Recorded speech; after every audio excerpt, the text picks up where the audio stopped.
Clip number 890۔ اس clip میں آپ قرآن پاک کی سورہ حج کی آیت نمبر 38 سے 40 تک کی تلاوت، ترجمہ اور تفسیر قرآن صراط الجنان سماعت فرمائیں گے۔ بسم اللہ الرحمن الرحیم۔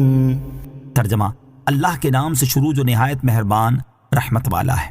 ان اللہ یدافع عن الذین آمنوا ان اللہ لا يحب كل خوان کفور۔ ترجمہ، بے شک اللہ مسلمانوں سے بلائیں دور کرتا ہے، بے شک اللہ ہر بڑے بد دیانت ناشکرے کو پسند نہیں فرماتا۔ ان اللہ یدافع عن الذین آمنوا، بے شک اللہ مسلمانوں سے بلائیں دور کرتا ہے۔ مشرکون حدیبیہ کے سال سید المرسلین علیہ الصلوۃ والسلام اور ان کے صحابہ کرام رضی اللہ تعالیٰ عنہم کو حج کرنے سے روک دیا تھا، اور جو صحابہ کرام رضی اللہ تعالیٰ عنہم مکہ مکرمہ میں موجود تھے انہیں وہ طرح طرح کی اذیتیں اور تکلیفیں دیا کرتے تھے۔ چنانچہ حج کے لوازمات اور مناسک بیان کرنے کے بعد ان آیات میں اللہ تعالیٰ نے مسلمانوں کو یہ بشارت دی کہ بے شک اللہ تعالیٰ مسلمانوں پر آنے والی بلائیں ان سے دور کر دے گا اور مشرکوں کے خلاف ان کی مدد فرمائے گا۔ عزت و نصرت بالآخر مسلمانوں کے لیے ہے۔ علامہ احمد ساوی رحمۃ اللہ تعالی فرماتے ہیں کہ اس آیت کے نزول کا سبب اگرچہ خاص ہے لیکن اعتبار لفظ کے عموم کا ہے، اس لیے مسلمان اگرچہ بلاؤں اور مصیبتوں وغیرہ سے آزمائے جائیں، بالآخر عزت، نصرت اور بڑی کامیابی مسلمانوں کے لیے ہے، اور یہ مصیبتیں ان کے گناہوں کا کفارہ اور درجات کی بلندی کا ذریعہ ہیں۔ خیال رہے کہ نیک اعمال کی برکت سے یہ محبوب بندوں کے طفیل اور بارہا محض اپنے کرم سے اللہ تعالیٰ دنیا میں بھی مسلمانوں سے بلائیں ٹالتا ہے اور آخرت میں بھی ٹالے گا، جیسا کہ قرآنی آیات اور صحیح احادیث سے ثابت ہے۔ ان اللہ لا يحب كل خوان کفور، بے شک اللہ ہر بڑے بد دیانت ناشکرے کو پسند نہیں فرماتا، یعنی اللہ تعالیٰ ان کفار کو پسند نہیں فرماتا جو اللہ تعالیٰ اور اس کے حبیب علیہ الصلوۃ والسلام کے ساتھ کفر کر کے ان کی خیانت اور خدا کی نعمتوں کی ناشکری کرتے ہیں، اور اللہ تعالیٰ انہیں اس عمل پر سزا دے گا۔ اذن للذین یقاتلون بأنہم ظلموا وَإِنَّ اللَّهَ عَلَى نَصْرِهِمْ لَقَدِيرٌ۔ ترجمہ، جن سے لڑائی کی جاتی ہے انہیں اجازت دے دی گئی ہے کیونکہ ان پر ظلم کیا گیا ہے، اور بے شک اللہ ان کی مدد کرنے پر ضرور قادر ہے۔ اذینا، اجازت دے دی گئی ہے۔ شان نزول، کفار مکہ صحابہ کرام رضی اللہ تعالیٰ عنہم کو ہاتھ اور زبان سے شدید ایذائیں دیتے اور تکلیفیں پہنچاتے رہتے تھے، اور صحابہ کرام رضی اللہ تعالیٰ عنہم حضور پر نور علیہ الصلوۃ والسلام کے پاس اس حال میں پہنچتے تھے کہ کسی کا سر پھٹا ہے، کسی کا ہاتھ ٹوٹا ہے اور کسی کا پاؤں بندھا ہوا ہے۔ روزانہ اس قسم کی شکایتیں بارگاہ اقدس میں پہنچتی تھیں، اور صحابہ کرام رضی اللہ تعالی عنہم حضور انور علیہ الصلوۃ والسلام کے دربار میں کفار کے ظلم و ستم کی فریادیں کیا کرتے، اور آپ یہ فرما دیا کرتے کہ صبر کرو، مجھے ابھی جہاد کا حکم نہیں دیا گیا ہے۔ جب حضور اکرم علیہ الصلوۃ والسلام نے مدینہ منورہ کی طرف ہجرت فرمائی تب یہ آیت نازل ہوئی، اور یہ وہ پہلی آیت ہے جس میں کفار کے ساتھ جنگ کرنے کی اجازت دی گئی ہے۔ اس آیت کا خلاصہ یہ ہے کہ مشرکین کی طرف سے جن مسلمانوں سے لڑائی کی جاتی ہے انہی مشرکین کے ساتھ جہاد کرنے کی اجازت دے دی گئی ہے، کیونکہ ان پر ظلم کیا گیا ہے، اور بے شک اللہ تعالیٰ ان مسلمانوں کی مدد کرنے پر ضرور قادر ہے۔ الذین اخرجوا من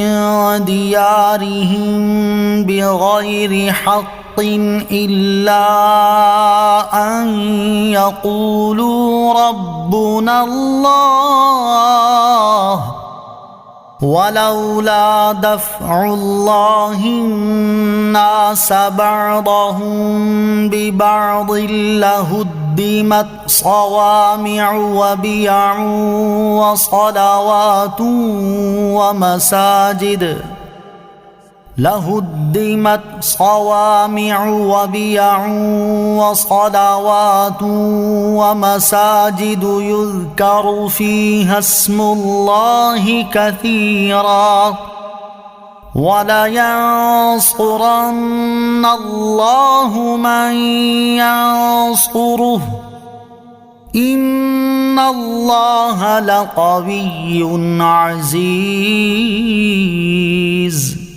ترجمہ، وہ جنہیں ان کے گھروں سے ناحق نکال دیا گیا صرف اتنی بات پر کہ انہوں نے کہا ہمارا رب اللہ ہے، اور اگر اللہ آدمیوں میں ایک کو دوسرے سے دفع نہ فرماتا تو ضرور عبادت گاہوں اور گرجوں اور کلیساؤں اور مسجدوں کو گرا دیا جاتا جن میں اللہ کا کثرت سے ذکر کیا جاتا ہے، اور بے شک اللہ اس کی ضرور مدد فرمائے گا جو اس کے دین کی مدد کرے گا، بے شک اللہ ضرور قوت والا غلبے والا ہے۔ الذین اخرجوا من دیارہم بغیر حق، وہ جنہیں ان کے گھروں سے ناحق نکال دیا گیا، یعنی ان لوگوں کو جہاد کی اجازت دے دی گئی جنہیں ان کے گھروں سے صرف اتنی بات پر ناحق نکال دیا گیا اور بے وطن کیا گیا کہ انہوں نے کہا ہمارا رب صرف اللہ ہے، حالانکہ یہ کلام حق ہے، اور حق پر گھروں سے نکالنا اور بے وطن کرنا قطعی طور پر ناحق ہے۔ وَلَوْلَا دَفْعُ اللَّهِ النَّاسَ بَعْضَهُمْ بِبَعْضٍ، اور اگر اللہ آدمیوں میں ایک کو دوسرے سے دفع نہ فرماتا۔ آیت کے اس حصے کا خلاصہ یہ ہے کہ اگر اللہ تعالیٰ جہاد کی اجازت دے کر اور حدود قائم فرما کر آدمیوں میں ایک کو دوسرے سے دفع نہ فرماتا تو نتیجہ یہ ہوتا کہ مشرکین غالب آ جاتے اور کوئی دین و ملت والا ان کی سرکشی سے نہ بچ پاتا۔ اور حضرت موسیٰ علیہ السلام کے زمانے میں یہودیوں کے کلیساؤں، حضرت عیسیٰ علیہ السلام کے زمانے میں راہبوں کی عبادت گاہوں، عیسائیوں کے گرجوں، اور حضور اقدس علیہ السلام کے زمانے میں مسلمانوں کی ان مسجدوں کو گرا دیا جاتا جن میں اللہ تعالیٰ کا کثرت سے ذکر کیا جاتا ہے۔ جہاد کی برکت، اس آیت سے معلوم ہوا کہ اگر گزشتہ زمانے میں جہاد نہ ہوئے ہوتے تو نہ یہودیوں کے عبادت خانے محفوظ رہتے اور نہ عیسائیوں کے گرجے۔ ہر زمانے میں جہاد کی ایک برکت یہ ہوئی کہ لوگوں کی عبادت گاہیں محفوظ ہو گئیں، لیکن یہاں یہ یاد رہے کہ اب ہمارے زمانے میں گرجوں وغیرہ غیر مسلموں کی عبادت گاہوں کا اس اعتبار سے کوئی احترام نہیں کہ وہ کوئی مقدس جگہ ہیں، صرف یہ ہے کہ اسلامی ملک میں غیر مسلموں کو اپنی عبادت گاہیں بنانے کی اجازت ہے اور ہم انہیں اس معاملے میں چھیڑیں گے نہیں، اور نہ ہی مسلمانوں کو حق ہوگا کہ بلا وجہ دوسروں کے عبادت خانے گرائیں۔ ہمیں ہماری شریعت کا حکم یہ ہے کہ ہم کافروں کو اور ان کے دین کو ان کے حال پر چھوڑ دیں اور اسلام کا پیغام ان کی عبادت گاہیں گرا کر نہیں بلکہ دعوت و تبلیغ کے ذریعے دیں۔ وَلْيَنْصُرَنَّ اللَّهُ مَنْ يَنْصُرُهُ، اور بے شک اللہ تعالیٰ اس کی ضرور مدد فرمائے گا جو اس کے دین کی مدد کرے گا۔ ارشاد فرمائے گا جو اللہ تعالیٰ کے دین کی مدد کرے گا اللہ تعالیٰ اس کی ضرور مدد فرمائے گا۔ چنانچہ اللہ تعالیٰ نے اپنا یہ وعدہ پورا فرما دیا اور مہاجرین و انصار رضی اللہ تعالیٰ عنہم کو عرب کے سرکش کافر سرداروں پر غلبہ عطا فرمایا، پھر ایران کے کسرا اور روم کے کیسر پر غلبہ عنایت کیا اور ان کی سرزمین اور شہروں کا مسلمانوں